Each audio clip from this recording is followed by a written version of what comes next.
Every time someone says, "Hey Queen," Queen Amina of Zazu is literally one of the first people that I think about. I'm gonna tell you all about her today. She was a conqueror and a warrior, and you guys loved the last African queen that I spoke about. I think you're gonna love this one too. She ruled the kingdom of Zazu, which is present-day Zaria in the country of Nigeria. This is Nigeria on the map. Queen Amina was the firstborn child of the ruling aristocratic family at the time. They were very wealthy, and she had two siblings, one younger brother and one younger sister.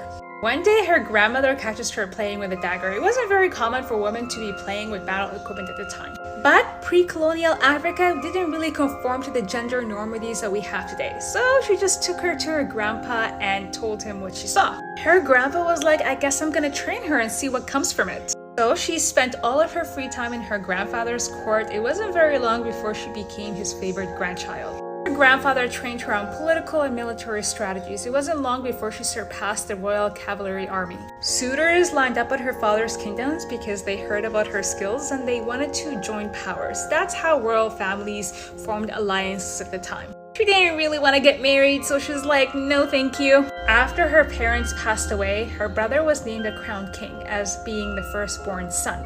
According to the Canoe Chronicle, she served under her brother as a commander-in-chief of his cavalry army. 9 years later, her brother passes away. She was his successor. She was named crowned queen in 1576. 3 months after her coronation, the first official announcement she makes to her people was, "Sharpen your weapons." She goes on a 34-year conquest to expand her kingdom and control the trade routes. There's an old Portuguese manuscript that maps out different kingdoms around the world, and she's on there. She expanded so far, her kingdom was one of the richest, most powerful kingdoms. She would build fortress walls around every new kingdom she conquered. Some of these walls still stand today in Nigeria. She had this tradition where every time she conquered a new kingdom, she would take their best male warrior and bring him to her castle. She would spend a beautiful night with him and in the morning, behead him.